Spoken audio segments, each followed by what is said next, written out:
My name's Nora Thompson. Tonight, like most nights since arriving in Monte Carlo, I found myself sitting alone at a small cafe on the edge of the bustling casino square. It's a far cry from the luxurious life I was born into, but after graduating from a fancy college stateside, all I wanted was a simple break. My dad, he owns half the globe it seems, from hotels to tech firms. I use my mom's last name, though, to keep things real, to keep the vultures at bay. The night was cooling off when he walked in. Daniel looked like he owned the place, or at least like he thought he did. Swaggering over with a confidence that I guess comes from wearing a suit that costs more than most people's rent, he pulled out the chair opposite me without asking.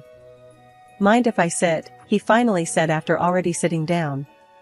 His smile was all charm, probably practiced. "Looks like you're already sitting," I replied, barely looking up from my coffee. He chuckled, the sound a bit too smooth. "I'm Daniel. And you are?" "Nora," I said curtly, giving him a quick once-over. Not my usual type, too polished, but admittedly, good-looking. "So, Nora, what brings a girl like you to a pricey haunt like this all by yourself?" His tone had a touch of a tease, and I wasn't sure if I was amused or annoyed. "Just enjoying my coffee," I answered, keeping it vague. "What's your excuse?" I could say business, but I'd be lying tonight. "Let's just say I'm scouting for something interesting, and looks like I might have found it," he said, his gaze steady on me. I raised an eyebrow. "Hope the coffee lives up to your expectations then." Daniel laughed.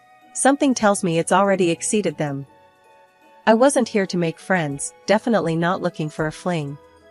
"Look, I'm not one of those girls who fall for lines, if that's what you're aiming for. And I'm certainly not interested in whatever game you're playing."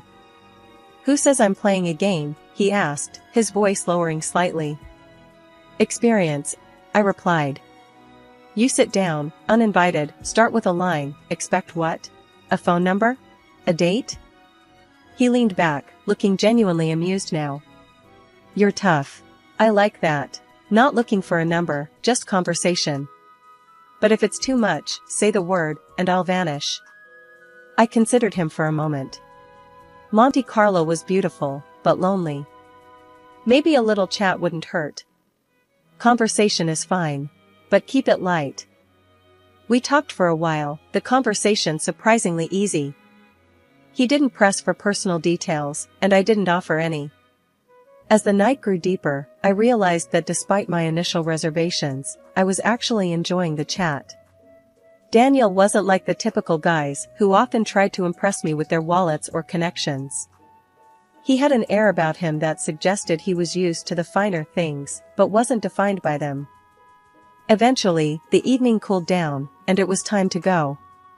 "Well, Daniel, this was unexpectedly pleasant," I said as I stood to leave. "Surprised yourself, huh?" he asked with a grin. "Maybe just a bit. Good night, Daniel." As I walked back to my apartment, his words echoed slightly in my mind. Monte Carlo was indeed full of surprises, and perhaps, just perhaps, I'd stumbled upon one tonight. After that first encounter with Daniel, the nights in Monte Carlo seemed a bit less solitary. He had a knack for popping up wherever I was, whether I was checking out the local markets during the day or having a late dinner by myself. His persistence wasn't annoying, surprisingly, it was quite the opposite. Maybe because he wasn't pushy, he just seemed genuinely interested in being around me. One breezy evening, as I was watching the sun dip below the horizon, he walked over, 2 coffees in hand, and sat down beside me without a word. "Assuming I wanted coffee?" I teased, raising an eyebrow. He handed me a cup. "If I'm wrong, I'll drink both." "Good guess then," I said, accepting the coffee. We sat in silence for a bit, the sound of the waves filling the quiet moments. "You never told me what you do back in the States," Daniel finally broke the silence. "Didn't think it mattered," I shrugged. "I work. Right now, I'm just enjoying not working." "Fair enough," he chuckled. "Everyone's got a story, though. Don't you think?" Over the next few days, we fell into an easy routine. Daniel showed me parts of Monte Carlo I hadn't explored yet. We talked about everything and nothing, movies, books, our favorite foods. He loved to argue about the best James Bond actor, staunchly defending Daniel Craig, while I was all about the classics like Sean Connery. One day, as we were strolling along the beach, he stopped suddenly and looked at me seriously, a look I hadn't seen before. "Nora, I know I'm just some guy you met at a cafe, but these past weeks have been, I don't know, different. Better. Because of you." I stopped too, unsure how to respond. Feelings were not what I planned on dealing with here. "Daniel, I like hanging out with you, I do. But this is just a break for me. I'm not looking for complications." He nodded slowly, taking a deep breath. "I get it. No pressure. Just know that I'm here, okay? And I think you're pretty amazing." Days turned into weeks, and my time in Monte Carlo was drawing to a close. Daniel and I spent more and more time together, and what started as casual walks and talks turned into late-night dinners and early morning breakfasts. It was the last thing I expected, falling for someone under the Mediterranean stars. Then, one evening, he dropped a bombshell. "Come back with me, Nora. Work at my company in the States. I know it's sudden, but I don't know, I just think it could be great." The idea was crazy. Completely insane. And yet, part of me was tempted. Tempted by the adventure, by the idea of taking this whatever it was, and seeing where it could go. Moving back to the States felt like stepping into an alternate universe. Daniel's offer wasn't just a job, it was an invitation into his life, and suddenly, I was living in an ordinary apartment in an ordinary part of town, playing the role of an ordinary girl who'd lucked out. My father, however, had different ideas about ordinary. He showed up unannounced one afternoon, just as I was unpacking my last box. His booming laugh filled my small living room as he stood in the doorway, towering and larger than life. "Nora, hiding out in plain sight, huh?" He chuckled, giving me a big hug that almost crushed my ribs. "So, tell me about this decision. This guy must be something special for you to up and move like this." His tone was light, but I could tell he was probing, doing his fatherly duty, to sniff out any trouble. I sighed, sitting down on the couch. "His name's Daniel. He's different, Dad. He doesn't know about all this," I said, waving vaguely around, implying the wealth and the complicated strings that came with it. Dad sat down next to me, his expression serious now. "Nora, you know you can't keep that a secret forever. If he's going to be part of your life, he should know who you are." "I know, Dad. I want to be sure about him before I complicate things. Thanks for looking out for me, though." He ruffled my hair like he used to when I was a kid. "Always, kiddo. Just remember, if you need anything, I'm just a call away. And I've got eyes everywhere," he added with a wink. The next few weeks were a whirlwind of adjusting to my new job and new life. Daniel was a constant presence, supportive and as charming as ever. But there was an edge to him now, a sort of sharpness that came with the responsibilities he carried. One night, over a quiet dinner at my place, Daniel brought up a topic I'd been dreading. "Nora, when do you think I'll get to meet your parents? I feel like I'm missing a big part of your life." I paused, the weight of the moment settling over me.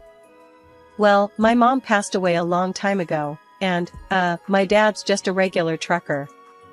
We're not exactly on speaking terms right now." Daniel frowned, a hint of concern crossing his face. "I'm sorry to hear that. But you know, whenever you're ready, I'd like to meet him. Family is important."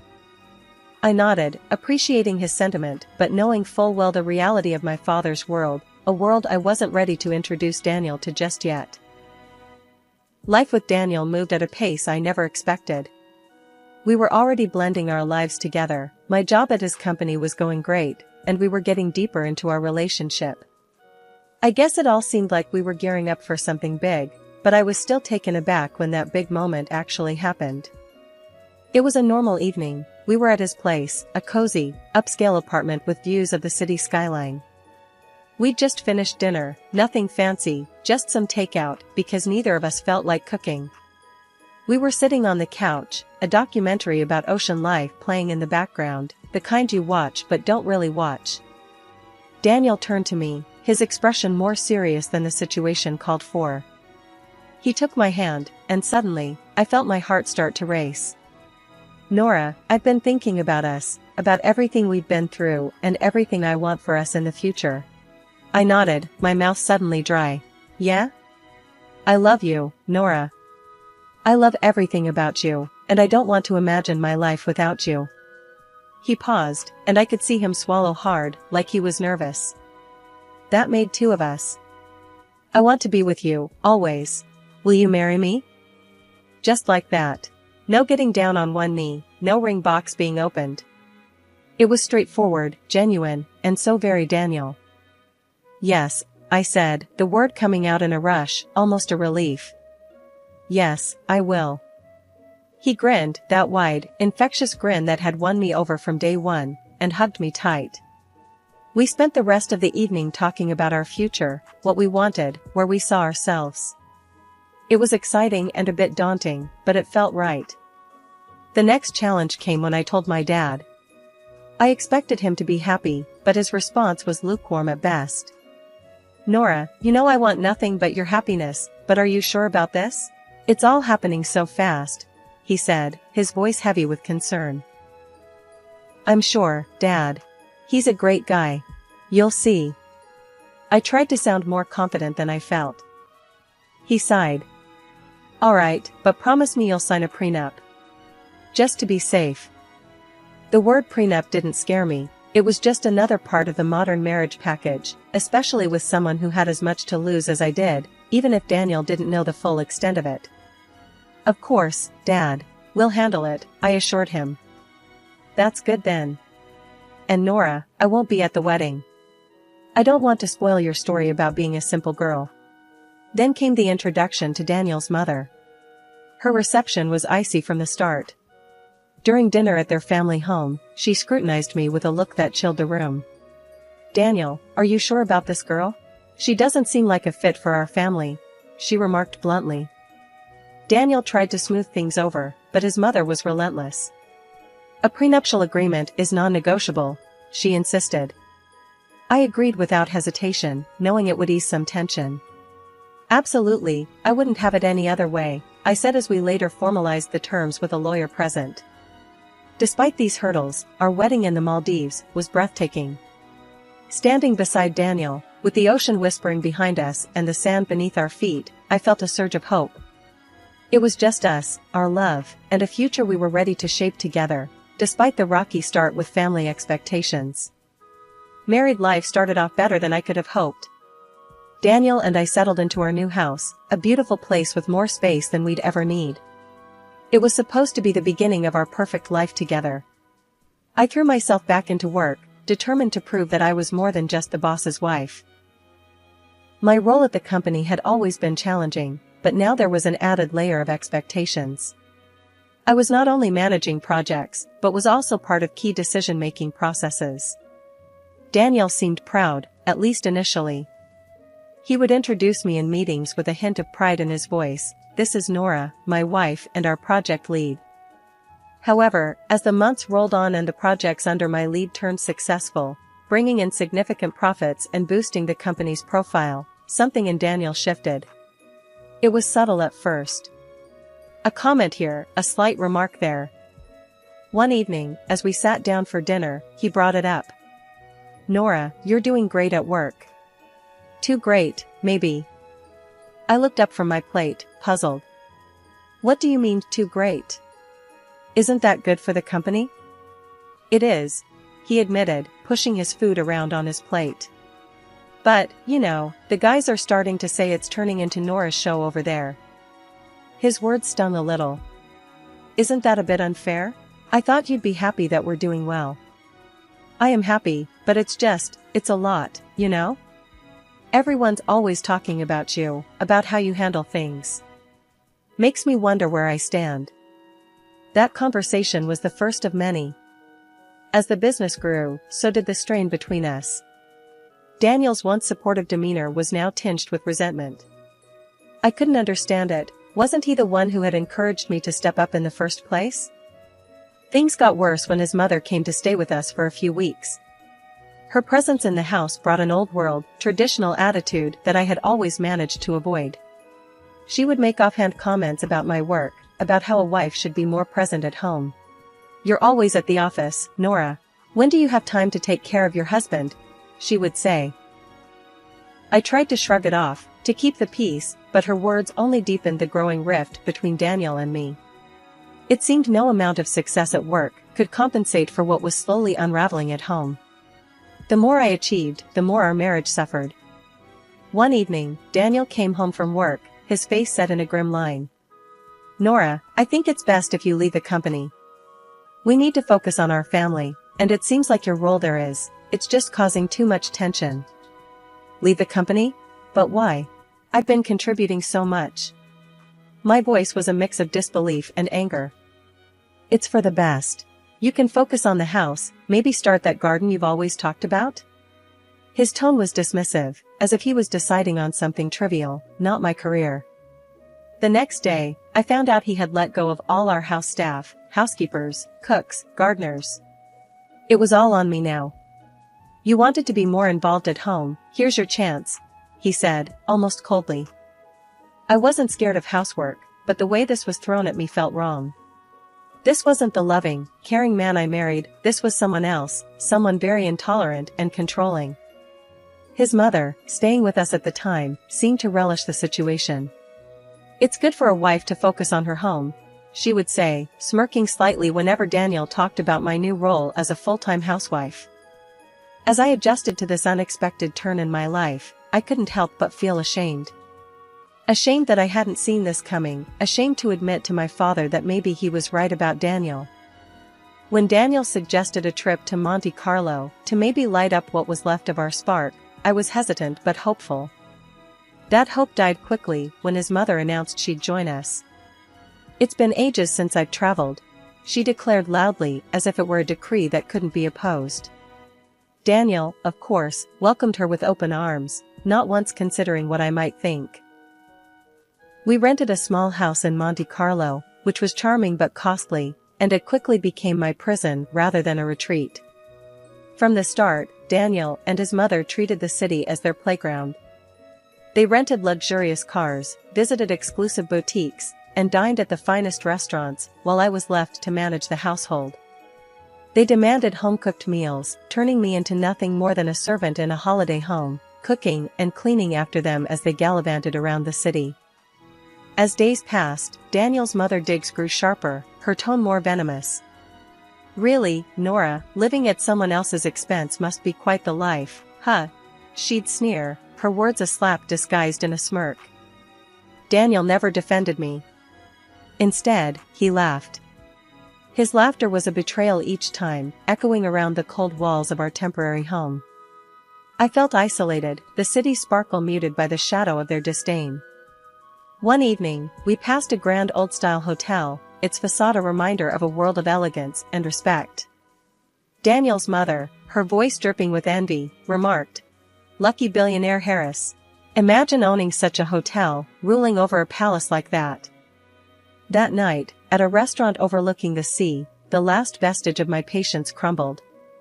As we sat down, she waved the waiter over with an imperious flick of her wrist. "For Nora, the cheapest dish will do. No need to spoil her with extravagances she doesn't deserve," she declared loudly enough for nearby tables to hear. Daniel's response was a chuckle, his agreement coming not just from his mouth, but from the dismissive flip of his hand. "Good call, Mom. Let's not go overboard." Humiliation washed over me like the waves crashing on the rocks below us. Rising from my chair, the clatter of my seat echoing my turmoil, I faced them both, my voice steady, louder than I intended. "I will not tolerate this any longer," I declared, my hands trembling, but my resolve firm. "I am divorcing you, Daniel." The cold air of Monte Carlo was nothing compared to the chill of betrayal as I walked away from the restaurant. Daniel and his mother, rather than coming to apologize, followed me out with insults. As I quickened my pace, my mother-in-law's voice rang out sharp and clear. "Just look at her, a beggar, unworthy of my son." My heart raced, but before I could get far, Daniel caught up and grabbed my purse from my shoulder, his fingers clenching it tightly. This is my money, Nora. Go on, get out on all fours if you have to. His voice was laced with contempt as he yanked the purse away, leaving me stunned on the sidewalk. Beside him, his mother laughed cruelly, her eyes gleaming with malice. Maybe now you'll learn to beg in Monte Carlo, since that's all you're good for. Their laughter echoed down the street as I stood there, walletless and alone. But as they hurled their final insults, fate stepped in. We were near that grand old hotel, the one Daniel's mother had earlier envied aloud, wishing she could own such a place. Pointing to the hotel, she sneered. Maybe they'll let you in as a beggar. At that moment, the gates of the hotel opened, and a guard appeared.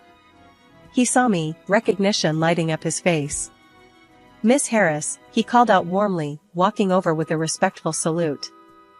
The moment he said my name, the atmosphere shifted. Daniel and his mother paused, their expressions turning from satisfaction to confusion. The guard smiled broadly. Your father told us you might come by. Please, this way. The best room is always reserved for you, as per Mr. Harris's instructions. Daniel's mother's face paled, her earlier words turning to ash in her mouth. Harris? As in the billionaire Harris?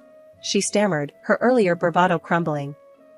Ignoring them both, I walked towards the guard, my posture straightening. Thank you, Pierre, I said, my voice calm and collected. Inside, I felt a mix of relief and vindication. Behind me, Daniel's pleas began, his tone desperate.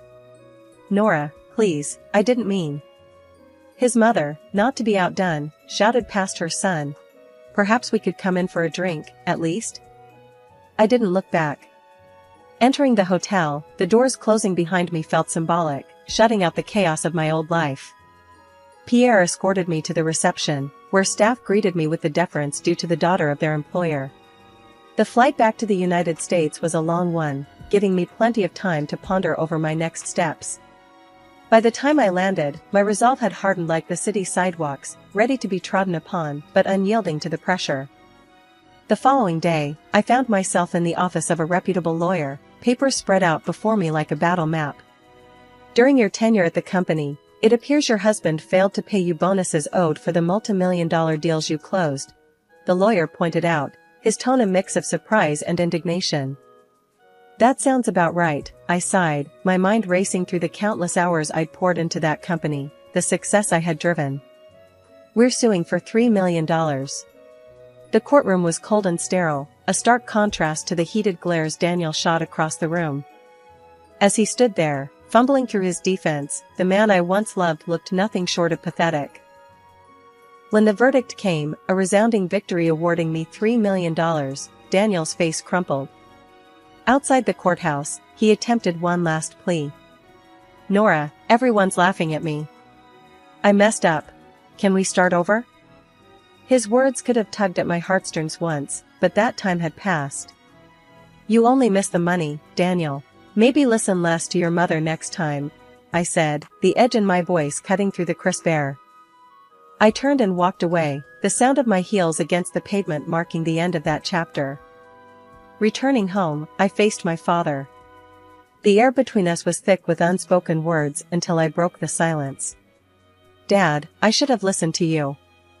He wrapped me in a hug, his embrace warm and forgiving. You had to learn on your own. Now you know, and knowing is half the battle. We talked late into the night, about life, mistakes, and new beginnings. His advice was a beacon as I navigated through my thoughts of the future. Inspired by our conversation, I began laying the groundwork for my next venture. My experience at Daniel's company had not only honed my skills, but ignited a passion for the industry I couldn't deny. I decided to open my own investment firm. With my expertise and the hefty settlement, I had the resources to start something meaningful, something mine. Weeks turned into months as I built my business from the ground up. The challenges were daunting, but every setback taught me a lesson, every success a confirmation that I was on the right path. Sitting in my new office, overlooking the bustling streets below, I realized how far I'd come. From a disillusioned wife in a loveless marriage to a confident business owner, the journey had been fraught with hurdles, but each one had made me stronger.